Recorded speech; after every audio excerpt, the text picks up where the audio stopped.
ታይታኒክ ሲሰምጥ ከሞት የተረፉት ሰዎች የታደጉት ሕይወታቸውን ብቻ አልነበረም፣ እስከ መቃብር ይዘውት የሄዱትንና ዓለምን ያሸበረው ያንን አስፈሪ ሚስጥራዊ ማንነታቸውን እንጂ።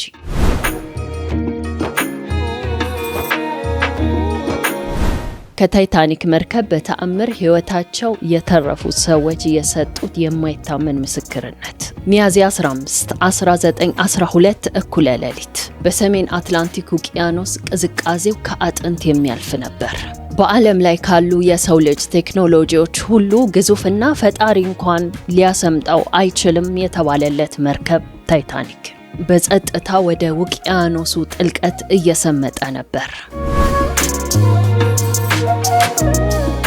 በዚያን አስፈሪ ምሽት 1500 ነፍሳት ወደ ጥልቁ ባህር ሲገቡ በሕይወት የተረፉት 706 ሰዎች ደግሞ በሕይወታቸው የማይረሱትን አስደንጋጭ ትዝታ ይዘው ተመለሱ።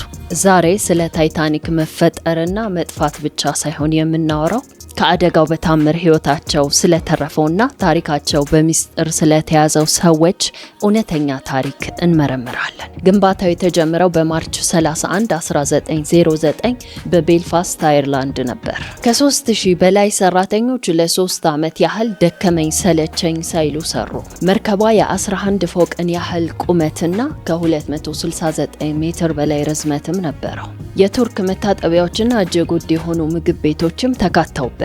ለደህንነቱ ዋስትና ተብሎ መርከቧ በ16 የተለያዩ የውሃ መከላከያ ክፍሎች የተከበበች ስለነበር 4 ክፍሎች እንኳን ቢሞሉ መርከቧ አትሰምጥም በሚል በከፍተኛ መተማመን ተነገረ።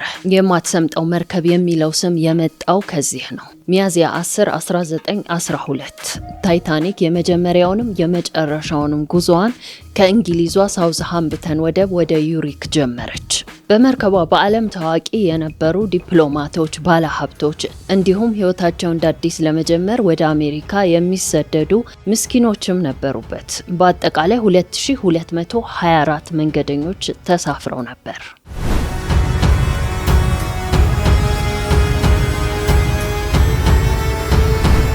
ጉዞ በአምስተኛ ቀኑ ላይ እያለ ሚያዝያ 14 እኩለ ሌሊት አካባቢ መርከቧ በበረዶ ክምችት ወደ ተሞላው የባህር ክልል ገባች። ካፒቴን ኤድዋርድ ስሚዝ የባህር ላይ ማስጠንቀቂያዎች ቢደርሱትም የመርከቧን ፍጥነት ግን አልቀነሰም። ምሽት 11 ሰዓት ከ40 ላይ በመርከቧ ማማ ላይ የነበሩ ተመልካቾች ከፊት ለፊታቸው ትልቅ የበረዶ ግግር ተመለከቱ። መርከቧንም ለማዞር የተደረገው ሙከራ አልተሳካም። የበረዶ ግግር የመርከቧን ጎን ለ60 ሜትር ያህል ቀደደው። ውሃው በከፍተኛ ፍጥነት ወደ 5 የውስጥ የመርከቧ ክፍሎች ገባ። መሐንዲሱ ቶማስ እንድሪውስ ይህንን ሁኔታ ካየ በኋላ ለካፒቴኑ እንዲህ ሲል ተናገረ። ይህ መርከብ ቢበዛ ለ2 ሰዓት ነው የሚቆየው አለው። ሆኖም አሳዛኙ ክስተት ታይታኒክ የነበራት የማምለጫ ጀልባ የሚበቃው ለግማሽ ተሳፋሪዎች ወይም ለግማሽ ሰዎች ብቻ ነበር።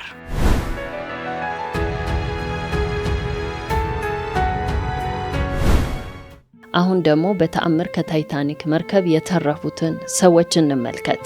በመጀመሪያ የምንጀምረው ከጎረቤታችን ግብጽ ነው። ይህ ግብጻዊ በተአምር ከታይታኒክ መርከብ ተርፏል። ምን ተናገረ? ከዛ በኋላ ሲወቱ እንዴት ነበር የሚለው ልንገራችሁ። ይህ ግለሰብ ስሙ ሐማድ ሐሳብ ይባላል። ሐማድ በወቅቱ በካይሮ ግብጽ ውስጥ አስተርጓሚና አስጎብኚ ነበር። ሄነሪ ሃርፐር የተባለ የአሜሪካ የህትመት ድርጅት ያለው ባለሀብት ከባለቤቱ ማይራ ጋር ወደ ግብጽ ለጉብኝት መጣ። ሄነሪ በሐማድ ጨዋነት፣ ታማኝነትና እንግዳ አክባሪነት እጅግ ይማረካል።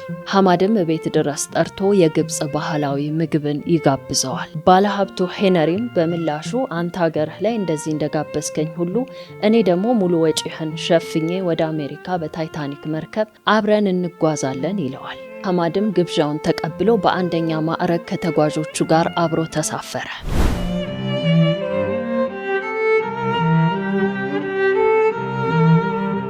ሐማድ በመርከቧ ላይ የአረብ ባህላዊ ልብሶችን ይለብስ ነበር። ይህ ሁኔታውም ሌሎች ምዕራባውያን ተሳፋሪዎችን ትኩረት ሳበ። ይህ ሰው ብዙም የማያወራ ዝምተኛ ስለነበር በመርከቧ ሰራተኞችና በተጓዦች ዘንድ ሚስጥራዊው አረብ የሚል ስም ተሰጠው። መርከቧ በበረዶ ግግር ከተመታች በኋላ ሐማድ በመርከቡ ወለል ላይ ሲዘዋወር አንድ አስደንጋጭ ነገር ተመለከተ።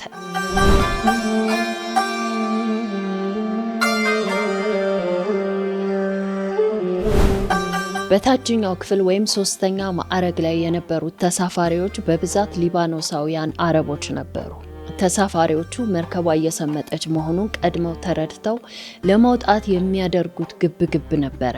በዚህን ጊዜ መርከቧ ሰራተኞች አንደኛ ማዕረግ ላይ ያሉ ሀብታሞች እንዳይረበሹና እነዚህ ሶስተኛ ማዕረግ ላይ ያሉት ተሳፋሪዎች ደግሞ የማምለጫ ጀልባዎችን እንዳይሻሟቸው እያገዷቸው ከዛም ሲያልፍ ወደ ባህሩ እየጨመሯቸው እንደነበር ይህ ሰው በአይኑ ተመልክቷል።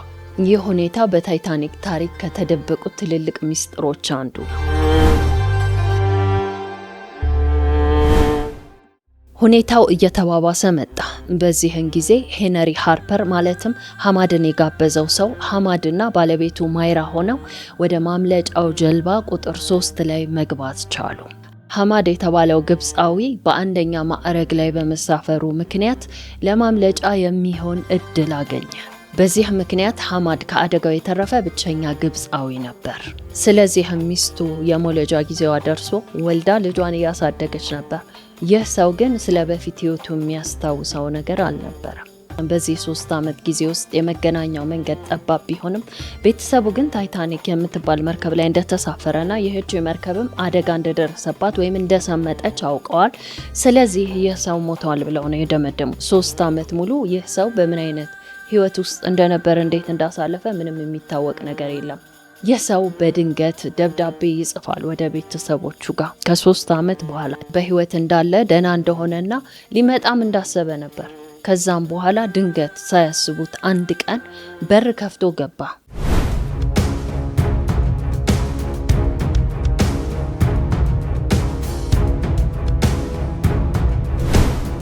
ከዚህ በኋላ ግን የነበረበት ሁኔታ እጅግ አስቸጋሪ እንደነበረና በስነ ልቦና ረገድ በጣም ተጎድቶ እንደነበር፣ ይህም የሆነው በታይታኒክ መርከብ አደጋ ላይ ካየው እጅግ አስደንጋጭና አስፈሪ ሁኔታዎች እንደሆነም ይነገራል። ከዚህ በኋላ ህይወቱን በሙሉ በመርከብ ላይ መሳፈር እርም ብሎ ነበር። ይህ ሰው በጣም የሚገርመው ረጅም እድሜ ነው የኖረው። 100 ዓመት ድረስ ለመኖር በቅቷል። ከዛም በኋላ የሞተው ኖርማልና ተፈጥሯዊ በሆነ መንገድ ነው። የሐማድ ታሪክ ለዓመታት ተደብቆ ከኖረ በኋላ ያስሚን ሳዕድ የተባለች ግብፃዊት ጋዜጠኛ ባደረገችው ከፍተኛ ምርመራ የተነሳ የልጅ ልጆቹን በማግኘት የሐማድን ፎቶና በእጁ የጻፈውን ደብዳቤ እንደ ማስረጃ በመጠቀም ይህንን ታሪክ ለዓለም አሳውቃለች።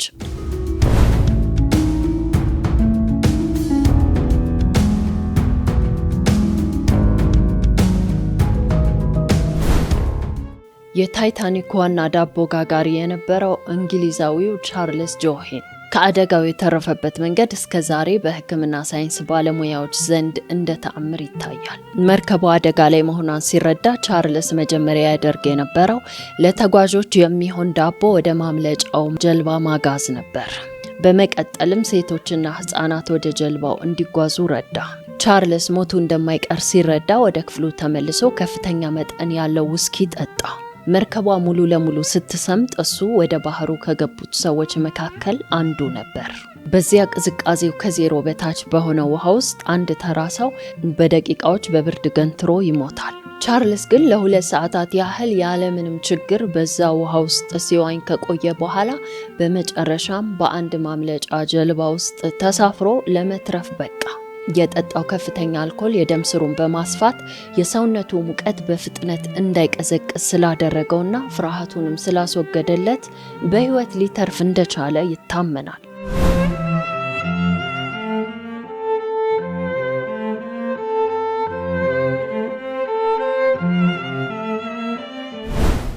የማሳቡኒ ታሪክ ከአደጋው ከተረፉት ሰዎች መካከል እጅግ ልብ የሚነካና ማህበራዊ ፈተናንም ያለፈበት ታሪክ ነው።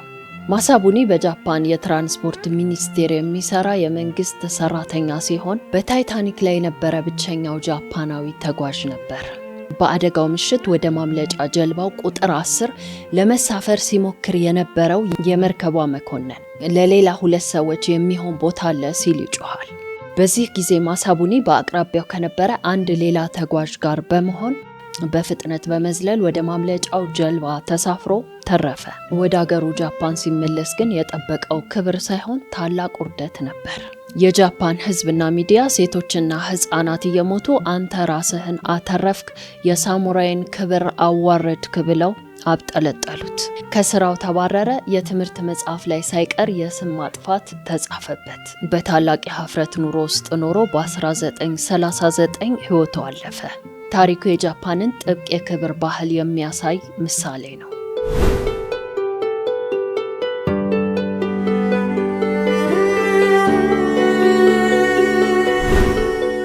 የቫዮሌት ታሪክ ከታይታኒክም በላይ የሚሻገር እድለኛነት የተሞላበት ታሪክ ነው። ቫዮሌት በመርከቧ ላይ የምታገለግል ነርስና አስተናጋጅ ነበረች። ቫዮሌት በዚህ ግዙፍ መርከብ ውስጥ እያለች መርከቧ ከሌላ የጦር መርከብ ጋር ተጋጭታ ከፍተኛ አደጋ ደረሰባት። ቫዮሌት ግን ያለምንም ጉዳት ተረፈች። ከአንድ ዓመት በኋላ በ1912 ታይታኒክ ላይ ተቀጥራ መስራት ጀመረች። መርከቧ ስትሰምጥ ቫዮሌት በማምለጫ ጀልባ ቁጥር 16 ላይ ገብታ ተረፈች። በአንደኛው የዓለም ጦርነት ቫዮሌት ብሪታኒክ በተባለች የሕክምና መርከብ ላይ ነርስ ሆና እያገለገለች ባለበት ጊዜ መርከቧ በጀርመን የባህር ፈንጂ ሰመጠች። በዚህ አደጋ መርከቧ ስትሰምጥ የኢንጂኑ ማራገቢያ ሰዎችን እየሳበ ይፈጭ ነበር። ቫዮሌት ከመርከቧ ዘላ ብትወርድም የመርከቡ ስር ራሷን መቷት ስለነበር በጠና ቆሰለች። ነገር ግን ከዚህም አደጋ በህይወት ለመትረፍ ችላለች። ቫዮሌት እነዚህን ሁሉ አስፈሪ የመርከብ አደጋዎች አልፋ እስከ 83 ዓመቷ ድረስ በሰላም ኖራለች።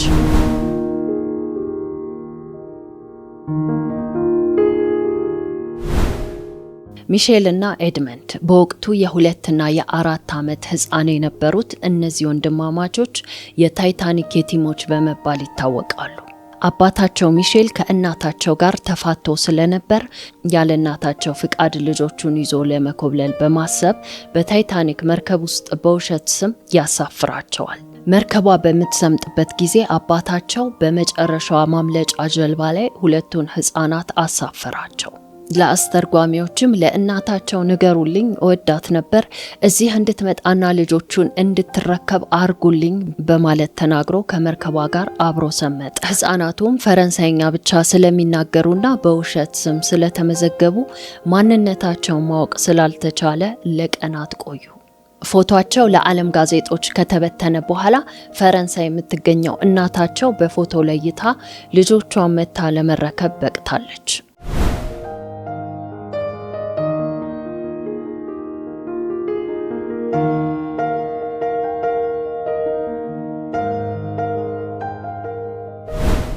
ታይታኒክ ዛሬም ከ3800 ሜትር በላይ በውቅያኖስ ጥልቀት በዝምታ ተኝታለች። መርከቧ የአንድ ዘመን ታላቅ የሰው ልጅ ስህተትና የትንቢት ውጤት ነበረች። ነገር ግን በዛች አስፈሪ ምሽት የነበረው የጀግንነት፣ የተአምር፣ የህልውና፣ የፍርሃት ታሪኮች ለዘላለም ሲነገሩ ይኖራሉ። ይህንን ይመስላል። ውድ ቤተሰቦች፣ እናንተስ በሰማችሁት ታሪክ ላይ ምን ሀሳብ አስተያየት አላችሁ?